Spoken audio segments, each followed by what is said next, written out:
Hey, this is Similolu here, and in this video I'm going to go over 5 mistakes you cannot afford to make if you want to be a successful day trader. Now this is the 5th part in a 5-part video series on how to day trade in 1 hour. In day trading, you want to make a profit. There's no point being a day trader if all you do is rack up losses. So these 5 tips should help you avoid those pitfalls that cause 90% of day traders to fail. When I started day trading, I wish somebody had gone over these pitfalls so I could have paid more attention to not succumbing to them.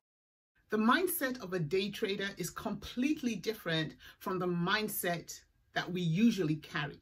Emotions should not dictate when we enter trades or when we exit trades. Making money as a day trader is not a big deal. Keeping the profits, that is the bigger deal. So after all is said and done, let's get right into it.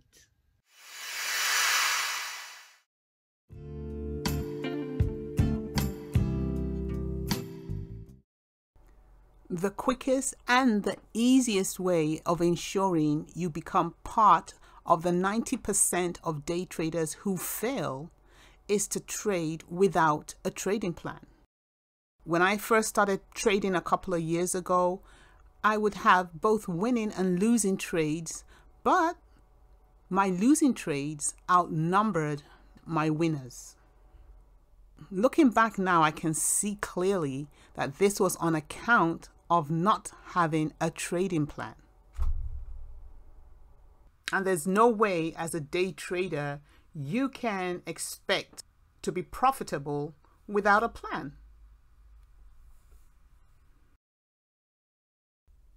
So your trading plan could be in the form of a checklist, where before you enter or exit a trade, you go through your checklist to ensure that you've done your due diligence. Will you be scalping, day trading, or swing trading?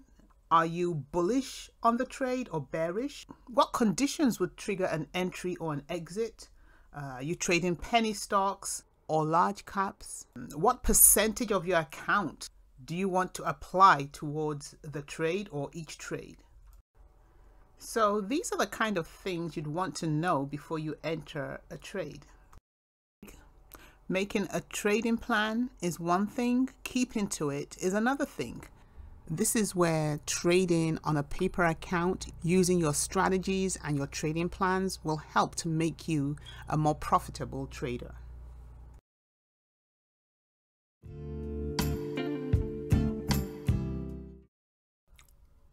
As a new trader, I knew little or nothing about support and resistance levels. Trading for me was a bit like trying to move around in the dark. I would win some trades, I would lose some trades, and I simply wouldn't know why or how the wins or the losses happened.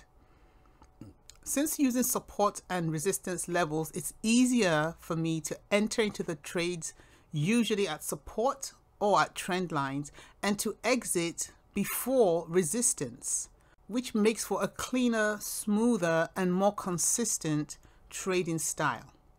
This, of course, leads to more consistent wins.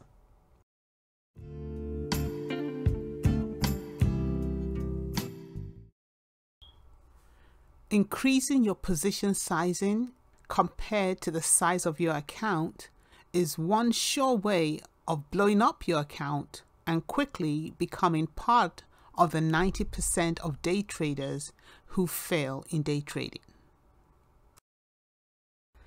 Position sizing simply means going into a trade with a smaller quantity of shares or coins, such that even though your profits may not be huge, by the same token, if the trade goes against you, neither will your losses be huge.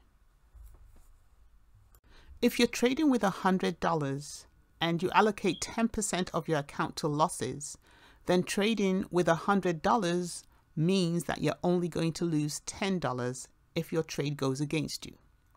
However, trading with $1,000, a 10% loss means you've got to be willing to lose $100. So that tends to be the question. Are you willing to lose $100 in a trade? If you're not willing to lose up to $100, then you want to limit your position sizes and restrict your trading to the $100 that is more manageable for you. In the same line of managing your funds, it's also a good idea not to allocate more than 20% of your investment funds towards day trading. Day trading is not your safest form of investment, so you always want to keep your funds safe and secure by not, for instance, trading 100% of your savings. As a newer trader, however, I got so excited with the prospects of making money that I quickly burned through several accounts in the short space of 1 year. Trading with more than 20% of your account is a definite and certain way to quickly blow up your account.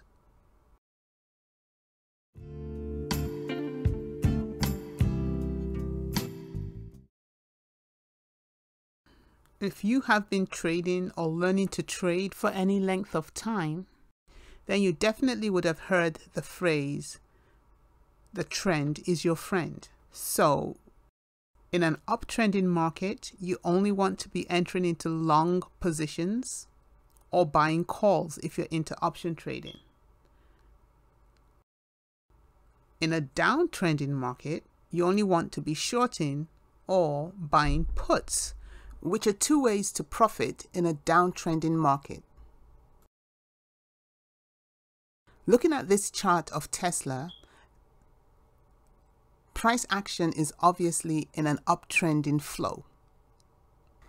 We see these areas of retracement, but it wouldn't be reason enough to begin to short sell or to buy puts only because the general direction of trend is upwards.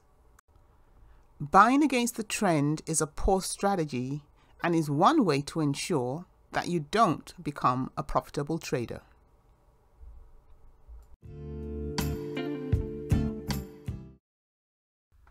A stop order is an order that helps you exit a trade when a certain price level is reached. Usually, you're using a stop order to exit a trade that goes against you before your losses become too great. Trading without stop losses is a bit like being in a burning house without any sign of a fire extinguisher. This was probably one of the biggest mistakes I consistently made as a new trader, and is definitely the one mistake you want to ensure you don't make.